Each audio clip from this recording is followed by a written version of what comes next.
मित्रांनो, आपल्या स्वामी समर्थांना या दोन गोष्टी अत्यंत आवडीच्या आहेत. या कधीच आपण विसरायला नाही पाहिजे.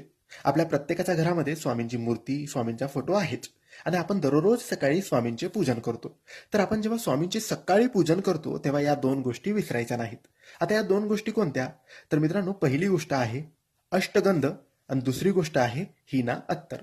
तर आपल्याला रोज सकाळी काय करायचं आहे? एका वाटीमध्ये चिमूटभर अष्टगंध घ्यायचा आहे आणि त्यामध्ये 1 किंवा 2 थेंब जेवढी आवश्यकता असेल तेवढं हिना अत्तर टाकायचं आहे आणि त्याला व्यवस्थित एकत्र मिश्रण त्याचं करायचं आहे आणि आपल्या बोटाने त्याचे तिलक, त्याचा टिळा स्वामींच्या कपाळी, स्वामींच्या हातांवर आणि स्वामींच्या पायावर लावायचा आहे आणि हे रोज न चुकता करायचं आहे. कारण स्वामींना हिना अत्तर आणि अष्टगंध खूप आवडतं.